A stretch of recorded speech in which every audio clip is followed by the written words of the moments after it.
Welcome to this tutorial. My name is Ian and I will be taking you through the tutorial. So far in our series of tutorials on Excel pivot tables, we've been looking at how we can actually create the tables of data themselves.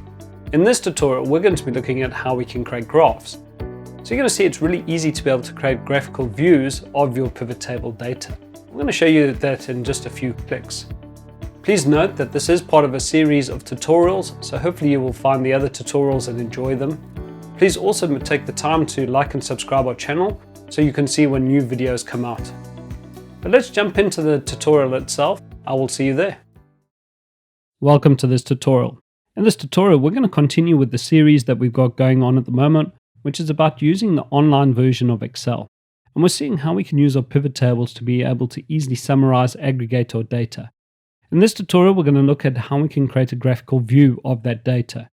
Now, please note, if you haven't done the previous tutorials, please have a look out for them, and especially if you're not following exactly how we've got to the points that we have at the moment in this tutorial. Okay, so we're going to move forward. Let's have a look at how we can create a graphical view. We're going to start with our region. We're going to drop that into our rows. We're going to use our sales, drop that into our values. And now, as we've seen previously, we get the sum of sales for each of the regions. Now let's say we want to create a graphical view of that. What do you do? Just click on your pivot table and we're going to use the insert menu option. So you'll see in your menu options that you get a number of different charts within the insert. And the one that we're going to be using is your column chart. So you'll see that we get three different column charts. So we get our clustered column, we get our stacked column, and our 100% stacked column. So let's start with our clustered column. So we're going to click on our clustered column. And you can see immediately now that we get a graph created with the details that are in the pivot table. So we've got each of our regions at the bottom and we've got all the values that have been displayed. And one of the things that you can do is you can format this. So once you choose your chart, you'll see that you get the ability within your chart menu option to be able to change a number of different elements of this. So if you wanted to, you could change your chart title. So you could decide you don't want one, you want a centered overlay or above chart. We're going to keep above chart. If you want to change the actual detail, one of the easiest ways is just to double click in there, edit the title, and let's say this is our sales by region. We'll just put sales by region, click OK, and now we've got a title. You've got your axis labels. Do you want on your primary or horizontal? Now, at the moment, in terms of the axis labels, I'm going to say none, and we're going to take those off. We don't actually want any labels. Also, your legend, we're going to be looking at that just now. You've got your data labels. Data labels can be useful. So we're going to say we want them on the outside end, and you'll see that the values have now been added on there. Also, you could add a data table to this if you wanted to. If you said show data table, you'll see at the bottom here, we create a data table and it gets added onto your graph. We're going to remove that, a little bit too much details. Also with your axes, you can decide how you want to show. Do you want to show do not display axes? If you turn that off, you'll see that we lose our x-axes. That wouldn't be much use to us. So we're going to say we want to show left to right. Let's pop that back on.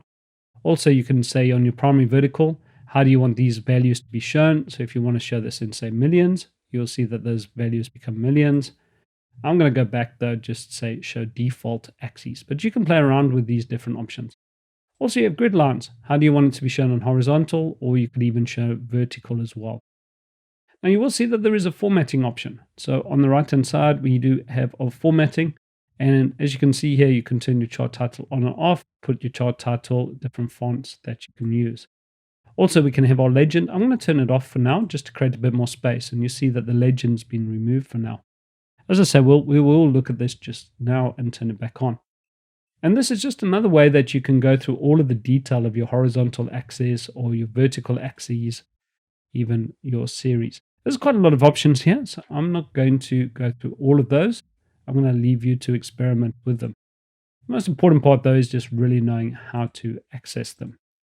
Okay, so the next part we're going to look at is what if you wanted to add another series onto this? So let's say, for example, we wanted to show our sales and our profit.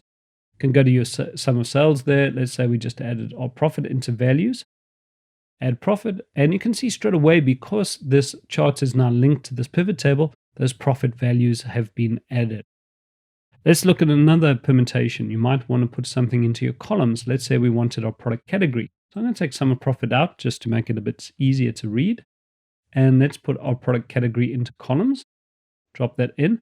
And now you can see that it's taken each of our product categories and it's now created a separate column for each one of those. Now, if I wanted to, I could put the legend back on. So let's go back to our legend. Let's go back to our chart. I'm actually going to go to the format and let's go to our legend. I'm going to turn that on. And you can see at the moment the position's on the right. I like to put the position to the top. And you can see now just easier to read there. You can overlay. So you can change the different fonts and the different fills if you wanted to on your legend. Again, I'm going to leave you to experiment with the formatting, but we've now got the legend on here. Now, if you look at the details here, each one of the columns is showing you each one of the product categories. Now, what you might want to do is actually use a different chart type here. You might want to say, I actually want to use the stack column. So let's go to our column. Let's go to stack. You can see the stack now, and this just stacks the values on top of each other. So it's a different view. It's showing me for each region what the total is of the sales, and then how much each of the product categories contribute to that.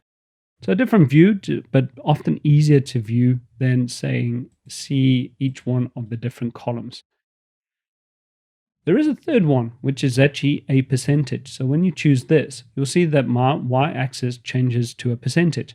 Now what it's showing me is that each sales for each region is 100%. And it's showing me the percentage contribution of each of the different product categories. So it gives you a different view, a different way of being able to view your data. So again, I'm going to allow you to experiment with that, but there is a final part that I wanted to show you in this tutorial. In a previous tutorial, we showed you that we could have a slicer and how it could interact with your pivot table. So let's say in this case, we actually wanted to use the slicer to interact with the graph.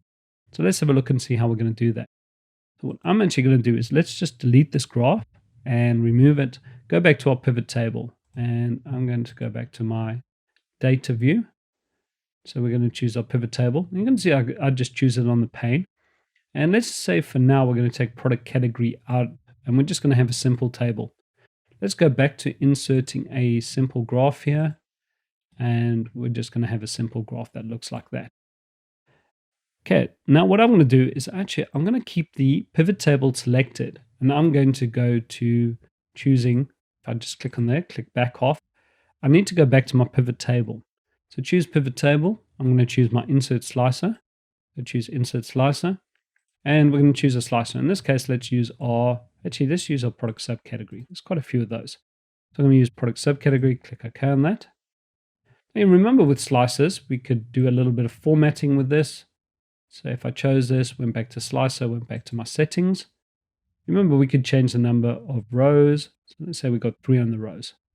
That's nice and compact. Now, because this product subcategory is now linked to this pivot table, and the details of this pivot table are being displayed in the graph, as we start to choose our product subcategory and we're filtering this, you'll see now that it's actually changing the graph as I'm changing the slicer. So this is really useful, really nice way of being able to get an interactive graph by being able to slice the pivot table data itself. Okay, so we're going to conclude the tutorial at this point. I will see you in the other tutorials.